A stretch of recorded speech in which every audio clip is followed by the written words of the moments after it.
Hi students, welcome to Cell Science Simplified. இன்னைக்கு வந்து நம்ம pH scale பத்தி பார்க்க போறோம். அதாவது potential of hydrogen.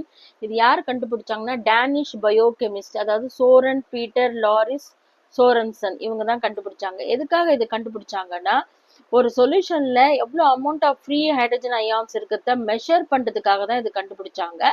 ஸோ இதுதான் வந்து pH ஸ்கேல். இது ஒரு லாகரிதமிக் ஸ்கேலு. இது வந்து ரேஞ்சஸ் நம்பர் எதுல இருந்து ரேஞ்ச் ஆயிருக்கும்னா 0 to 14 ரேஞ்ச் ஆயிருக்கும். சரிங்களா?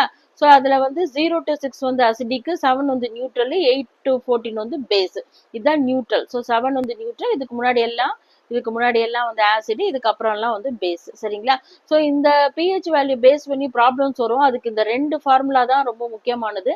pH equal to minus log of H plus ions, அதே மாதிரி POH equal to minus log of OH minus ions. So H plusனா ஹைட்ரஜன் அயான்ஸ், OH மைனஸ்னா ஹைட்ராக்சைடு அயான்ஸ். இது ரெண்டு ப்ராப்ளம் தான் இந்த ஃபார்முலா பேஸ் பண்ணி தான் உங்களுக்கு ப்ராப்ளம் வரும். நெக்ஸ்ட் வந்து இதை எப்படி கலர், இந்த ரெஃபரன்ஸ் சார்ட் வச்சு எப்படி நம்ம கலர் கண்டுபிடிக்கிறதுக்கு நமக்கு தேவையானது வந்து லிட்மஸ் பேப்பர். நமக்கு 2 லிட்மஸ் பேப்பர் தேவை. ப்ளூ லிட்மஸ் பேப்பரும் ரெட் லிட்மஸ் பேப்பரும் தேவை. ஸோ ப்ளூ லிட்மஸ் பேப்பர் எடுத்து, இது ஃபர்ஸ்ட் பிக்சர் பாருங்க, blue litmus paper above the liquid பாருங்க, ப்ளூ கலரா இருக்கு. ஸோ ப்ளூ லிட்மஸ் பேப்பரை ஒரு சொல்யூஷன்ல டிப் பண்ணீங்கன்னா உங்களுக்கு ரெட் கலரா சேஞ்ச் ஆயிடுச்சுன்னா அப்போ வந்து அது ஆசிட்னு அர்த்தம். இங்க செகண்ட் பிக்சர் பாருங்க, இங்க ரெட் கலர் லிட்மஸ் பேப்பர்.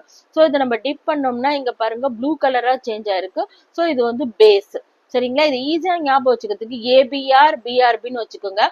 ஆசிடுக்கு வந்து ப்ளூ லிட்மஸ் வந்து ரெட்டா மாறும், பேஸுக்கு வந்து ரெட் லிட்மஸ் வந்து ப்ளூவா மாறும். ஸோ இப்படிதான் ஞாபகம் வச்சுக்கணும், ஏபிஆர் பிஆர்பி.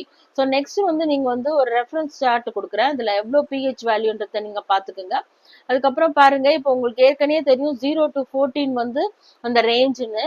ஸோ பிலோ, அதாவது 0 to 6 வந்து அசிடிக்னு உங்களுக்கு தெரியும். அதே மாதிரி 8 to 14 வந்து பேஸ்ன்னு உங்களுக்கு தெரியும். ஸோ இதுல வந்து எது வந்து மோர் அசிடிக், எது வந்து மோர் பேசிக்னு ஒரு நம்பர் கொடுத்துட்டு கேட்டாங்கன்னா எப்படி கண்டுபிடிக்கணும்னா, ஆசிடுக்கு பொறுத்த வரைக்கும் லெஸ் நம்பர் தான் மோர் அசிடிக், பேசிக் பொறுத்த வரைக்கும் நல்ல பிக் நம்பர் தான் வந்து மோர் பேசிக்னு அர்த்தம். ஃபார் எக்ஸாம்பிள் இப்போ 0 to 6க்கு 2 நம்பர்ஸ் நான் எழுதுறேன், 2 அண்ட் 5ன்னு எழுதுறேன். இப்போ வந்து இதுல எது சின்ன நம்பரு, லெஸ் நம்பரு, இதுதான் 2 தான். ஸோ 2 தான் வந்து மோர் அசிடிக். இப்போ பேஸுக்கு பாருங்க 8 to 14, அதுக்குள்ள இருக்கிற நம்பர் எழுதுறேன், ஒரு 10ம் ஒரு 13ம் எழுதுறேன். இப்போ பாருங்க இதுல எது பெரிய நம்பரு, 13. ஸோ இதுதான் வந்து மோர் பேசிக். ஸோ ஆசிடை பொறுத்த வரைக்கும் லெஸ் நம்பர், சின்ன நம்பரா இருந்தா மோர் அசிடிக், பேசிக் வந்து பெரிய நம்பரா இருந்ததுதான் அதான் மோர் பேசிக். ஸோ பிடிச்சிருந்தா லைக் பண்ணுங்க, please subscribe my channel. Thank you.